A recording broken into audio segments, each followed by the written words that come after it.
અમદાવાદમાં ડિગ્રી કોલેજના પ્રોફેસર વિવાદમાં આવ્યા છે। ડિગ્રી કોલેજ ઓફ ફિઝિકલ એજ્યુકેશનના પ્રોફેસરનો એક વિડીયો વાયરલ થઈ રહ્યો છે। 26 જાન્યુઆરીના રોજ ઉજવણી બાદનો એક વિડીયો વાયરલ થયો છે, જેમાં પ્રોફેસરે માથા પર ગ્લાસ મૂકી ફિલ્મી ગીત પર ડાન્સ કર્યો હતો।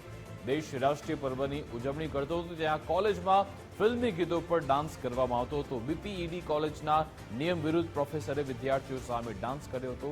વાયરલ વિડીયોને લઈ હવે પ્રોફેસરે પોતાનો લૂલો બચાવ કર્યો છે કે ઉજવણી પૂર્ણ થયા બાદનો આ ડાન્સ હતો, કોઈ એજન્ડાપૂર્વક ડાન્સ કરવામાં નહોતો આવ્યો તેવું પણ પ્રોફેસર તરફથી કહેવામાં આવ્યું છે।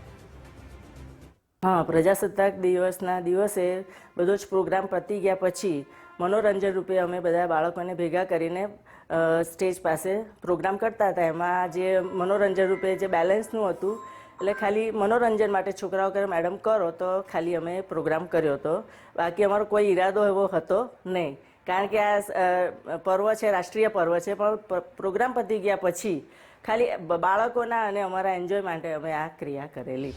આજ અંગે જાણકારી આપશે સંવાદદાતા કિશન રાઠોડ ફોનલાઈન પર જોડાઈ ગયા છે। જી કિશન। વાત કરવામાં આવે તો અમદાવાદ રેલવે સ્ટેશન પાસે આવેલી ડિગ્રી કોલેજ ઓફ ફિઝિકલ એજ્યુકેશનના પ્રોફેસરનો એક વિડીયો સોશિયલ મીડિયામાં વાયરલ થયો હતો। ગત 26મી જાન્યુઆરીના રોજ પ્રજાસત્તાક પર્વની ઉજવણી બાદ રાષ્ટ્રીય પર્વની ઉજવણીના ના શોભે તેવા ગીત પર પ્રોફેસર દ્વારા ડાન્સ કરવામાં આવ્યો હતો। પ્રોફેસરે માથા પર ગ્લાસ મૂકી ડાન્સ કરતો હોય તેવો વિડીયો ઉતારી સોશિયલ મીડિયામાં વાયરલ થયો હતો, જેને લઈને કુતૂહલ મચ્યું હતું।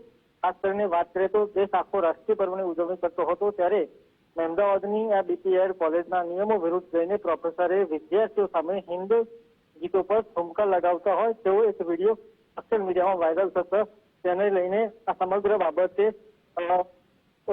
જે વાત કરીએ તો પ્રોફેસર દ્વારા તેનું નિવેદન આપી તેને ભવિષ્યમાં આવી ભૂલ નહીં થાય તે રીતે તેઓએ જણાવ્યું હતું। બિલકુલ, આભાર તમામ જાણકારી આપવા માટે।